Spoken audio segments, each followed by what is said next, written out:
Good morning, katoka. Ayun, nakatakas yung isang sisiw ko. Kasama yung nanay niya. Nandito yung ibang kapatid niya. Ayun, oh. Tignan, kukunin ko lang yung sisiw. Ay, nako. Update po ako sa inyo mga idol. Ito yung karugtong ng video kanina. Para hindi masyadong maubusan ng content. Teka lang. Oh, mahirap. Mahirap siya habulin pag ganito na. Kasi medyo maliksi na. Saka yung nanay niya, habulin ka nito. Minsan papaluin ka pa. Wait lang. Teka lang. Hindi ako makachimpo. Ayan, huli na. Ayan mga katoka. Kapag ganito kasi, ayan, lupad na naman. Teka lang, lumipad. Balik ko lang dito sa baba. Ito yung PCC. Oh, napakalusog. Healthy yung mga sisiw ko. Ayan, salamat sa Diyos. Andun, kabalik na sila. Andito sila mga idol. Silipin nyo muna sila. Ayan po. Oh. Wala, ayan.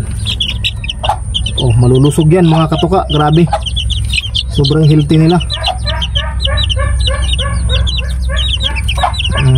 Ano?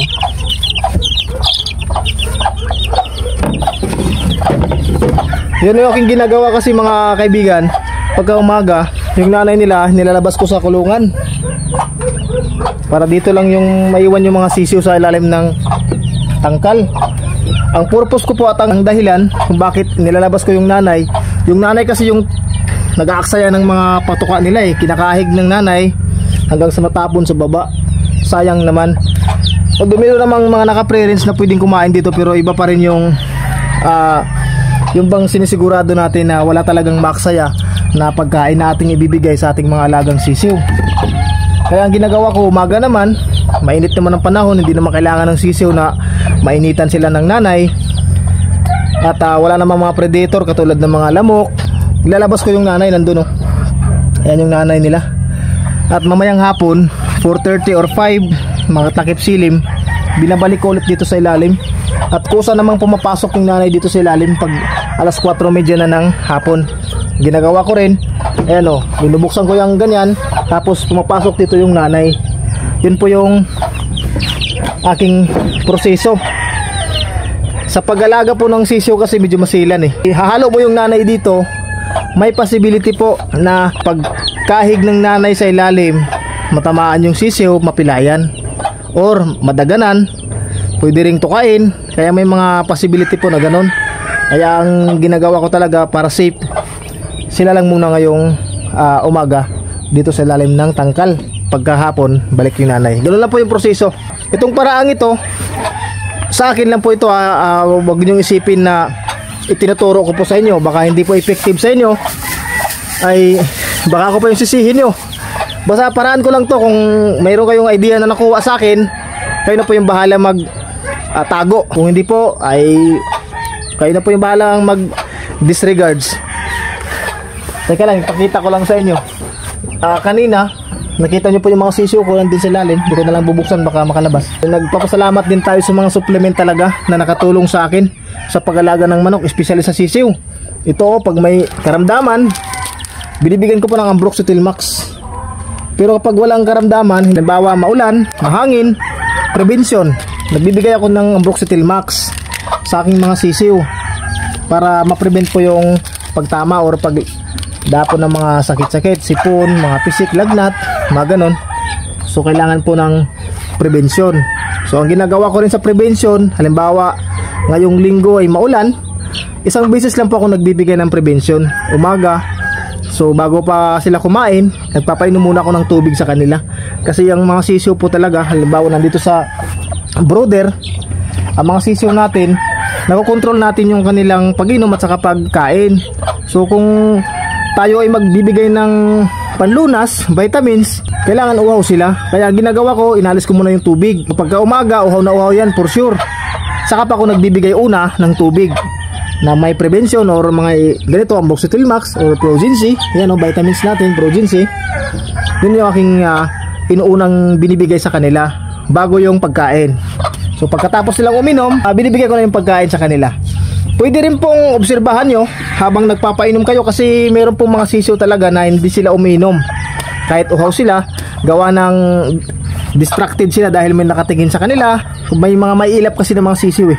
Kaya ang ginagawa ko, kinukuha ko yung sisiw, kusa ko siyang pinapainom mano-mano para ma-intake talaga niya yung vitamins or panlunas nating binibigay sa kanila. Yun na po yung aking paraan, mga katoka. Pagpasensyaan nyo na. Hindi po tayo magaling sa pag-alaga, sa totoo. Itong aking sinishare po sa inyo ay mga simpleng tips ko lang sa pag-alaga ng mga sisiw, mga manok. At kung may naitulong sa inyo, salamat po. Kung wala naman, salamat din po. Ganun lang. Dito po ay si high caliber gray, nandito siya. Teka lang, yung screen kasi ng cellphone ko biglang nagda-dark. Automatic siguro to. Ito naman yung mga kaibigan. Ipakita ko lang sa inyo dahil konfirmado ko ng lalaki yung isang sisiw ni high caliber gray. Teka lang ha, subukan ko lang kunin yung isang sisiw.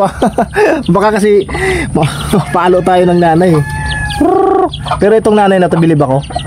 Kasi hindi siya ganun kakuan. Yung bang horse or panakit. Wait lang. Teka lang, saan ba nagpupunta yung kuan ko? Yung camera ko. Ito po yung kuan, yung isang sisiw ko na anak ni high caliber gray. Ayan o. Kumpirmado na po siyang lalaki. Ayan po. At talisain po siya. Sa tingin ko po talisain siya. Ayan o. Pero kung sakaling iba po yung gender na yung kulay na sa tingin nyo, pwede nyo po i-comment dito. Ayan po, balik ko ipakita sa inyo. Ayan o. Ayan, para sa akin talisain po talisain or hiraw kung tawagin nila. Hiraw ba yun? Tama ba ako? Correct me if I'm wrong po. Paki-comment po dito kung ano yung sa tingin nyo po na kulay, talisain ba or pula. Kasi may nagko-comment sa akin na pula daw. Oo, in-upload ko kasi ito sa Facebook sa Facebook account. So pinapa-gender ko kung lalaki ba dati, and then pinapahulaan ko kung ano yung kulay, lalaki ba. Pero lalaki ba, yung talisain ba, sorry. Talisain kasi yung nanay niya ay caliber gray, yung tatay naman si Jugod gray, talisain din. So kaya sabi ko talisain, 100% talisain. May nagko-comment kasi na pailan nila na pula yan idol kasi itim yung balahibo sa dibdib. So kayo na po yung bahala mag-comment. Inantay ko po yung comment niyo at babasahin ko po mamaya. Ayun lang. Nakita niyo na po, ayun po yung nanay Tingnan niyo yung nanay yan po yung purpose ko kung bakit ko po siya pinipreference. Saglit lang bago tayo mag-shoutout, ito lang. Kahit hindi siya kasama sa mga anak niya na nasa ilalim, protektado pa rin niya yung surroundings, yung paligid. Kung may sakaling papasok man or magtangkang mag-distract sa kanyang mga sisiw, andito siya sa baba.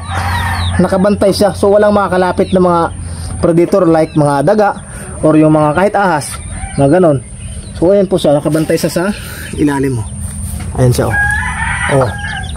Ayan, ano naman yung mga sisiw sa taas Yan po yung purpose ko, kaya sabi ko okay lang naman i-pre-range yung nanay, at least nakabantay naman. Yun lang mga kaibigan.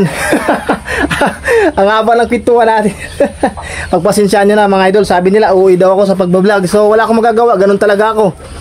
This is me. Kung hindi nyo gusto, wala pong problema. Huwag kayong mag-subscribe sa akin. Huwag kayong manood sa akin. Maraming mga vlogger dyan na pwede nyo mapanood at pareha ng content sa akin pag mamanok. Marami dyan. Huwag kayong mag-aksay ng oras sa akin mga idol kung hindi nyo gusto. Ganun lang. Huwag lang kayong magsalita ng masama sa inyong kapwa, kasi wala namang pilitan dito. Ayan, okay po, dito sa breeding pen. Shoutout lang ako Shoutout lang tayo sa mga solid natin mga subscribers at followers. Ito ilan lamang to sa mga nagpapa-shoutout. Kaunti lang yung nagpapa-shoutout sa akin, nagpo-comment Shoutout kay Davidson Suto ng Marinduque. Shoutout din kay Mark Aluhado. At ito, isang babae to at mahilig din to sa manok Mahilig din sa pag-alaga ng manok. Shoutout kay Bianca Solomon.